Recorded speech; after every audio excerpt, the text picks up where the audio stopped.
C'est marrant parce que j'ai trouvé un magasin où il y a encore plus de trucs que chez Decathlon, que chez Carrefour, que chez Auchan. On peut acheter du riz, on peut acheter des voitures, on peut acheter de l'électronique, on peut acheter plein de trucs et on peut aussi acheter des clubs de golf.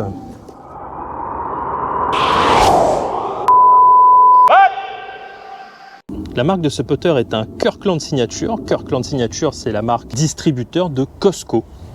Donc le prix de cette chose, on est autour de 160 €. Bon, le putter est joli déjà.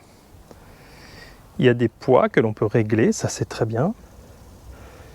Un shaft somme toute classique. Par contre, il y a un super beau grip. Super Stroke No Tapper. No Tapper, ça veut dire que c'est la même taille ici que ici. Donc il n'y a pas de différence entre la main gauche et la main droite, ou avoir une main gauche un endroit pour la main gauche plus petit. C'est pas un pistol, donc on n'a pas la gâchette comme ça. Face au Kirkland Signature, j'ai utilisé mon putter à moi, qui est un Odyssey triple track, le double wide, qui est dans le même concept un peu de la forme lame, mais un peu plus large, un peu plus tolérant, avec surtout le super shaft Stroke Lab. J'ai aussi mis en face le putter Eria, avec un feeling très pur, très sec. Et j'ai aussi mis face à ce putter Kirkland un Ping Answer, un peu ancien, mais dont la construction se vaut à peu près. Quand même face à un putter où ici, la petite partie qui est là, reste un insert.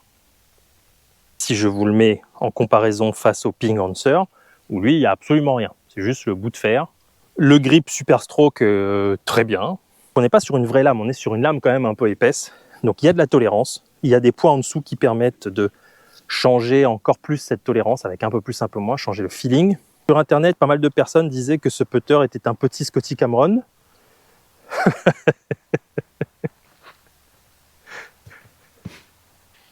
Non. C'est un putter qui a une belle notoriété depuis quelques temps, parce que, a priori, au niveau tarif, les gens qui l'achètent sont très contents et trouvent qu'il n'y a pas grand-chose d'équivalent en face. Alors là, moi, je ne suis pas complètement d'accord. Avant promotion, ce putter il sort à 170 €. À 170 €, il y en a un paquet, des Cleveland, des Wilson. Néanmoins, aujourd'hui, si on parle de ce putter, c'est essentiellement dû à son prix. C'est-à-dire que ce putter serait au prix d'un Odyssey, il serait à 250 ou 300 €, personne n'en parlerait. Donc, la hype qui va autour de ce putter est une hype de rapport qualité-prix, en fait, en vrai. Moi, je ne l'ai pas acheté à 180 € ce putter, ni à 170. Je l'ai acheté en promotion, et en promotion, il sortait à moins de 90 €. Et là, c'est plus la même limonade. La cible marketing de ce putter, j'ai beaucoup de mal à le sentir.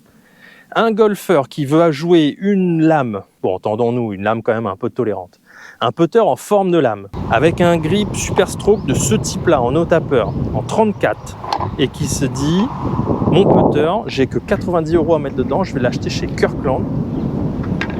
J'avoue ne pas trop voir, parce que qui va acheter son putter chez Costco? On ne parle pas d'un 10 de handicap. Un 10 de handicap, il ne va pas acheter son putter chez Kirkland sans l'essayer. C'est évident. Donc, on parle des golfeurs débutants ou qui se mettent au golf. Et un débutant qui se met au golf, est-ce qu'il a vraiment envie de jouer une lame avec des poids? Je doute. Et acheter un putter comme ça dans un magasin, quand bien même il vaut que 90 € ou 80 € en promo, sans ne serait-ce que l'avoir tapé une balle avec, sans l'avoir essayé, sans avoir senti son poids en tête, je trouve que c'est une mauvaise idée. Voilà. Heureusement, il y a des créateurs de contenu qui le font pour vous. Déjà, encore merci de regarder cette vidéo si ce putter vous intéresse. A priori, Costco serait en train de travailler sur une version 2, donc là c'est le KS1 pour Kirkland Signature 1, une version KS2 qui serait plus en forme de maillet.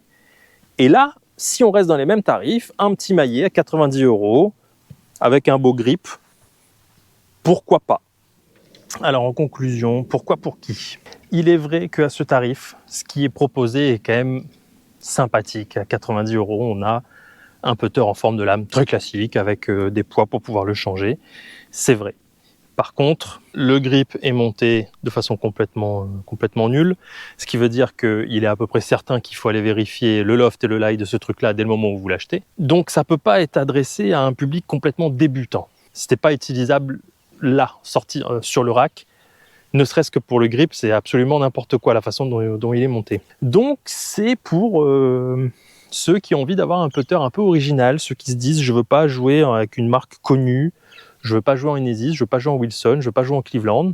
Je sais pas pourquoi, mais voilà, il se peut qu'il y ait des gens qui se disent moi je veux pas jouer avec ces marques-là, je veux jouer avec un truc un peu voilà. Pourquoi est-ce qu'il y a autant de hype autour de ce putter? Je ne sais pas trop. C'est pas un mauvais putter, hein, loin de là. On putt bien avec, hein, quand on sait putter, on sait putter avec tout. Il faudrait absolument, pour donner un peu de légitimité à ce putter, l'avoir en essai quelque part, ne serait-ce qu'au bord du magasin, à l'entrée, avoir un putting green où on met 3 balles et où les gens ont le droit de putter avec. Mais enfin, mettre ça en place dans un Carrefour, un Costco ou dans un Auchan, c'est un peu la même chose. C'est absolument impensable. J'ai pris du plaisir à faire cet essai. Je m'amuserai peut-être à le jouer d'ailleurs. Bon, par contre, il faut déjà que je redresse le grip et que je le rallonge un peu parce qu'il est en 34 et moi je joue en 35. Bon, ils nous ont fait une Inesis aussi, hein. Les poids qui sont là, évidemment, ça va pas avec la clé des drivers classique. Ceci dit, chez Kirkland, il y a un autre truc qui pour le coup est beaucoup mieux positionné en termes de prix et qui mérite un autre essai, mais ça sera pour la prochaine fois. Allez, des bisous à tous et à la prochaine.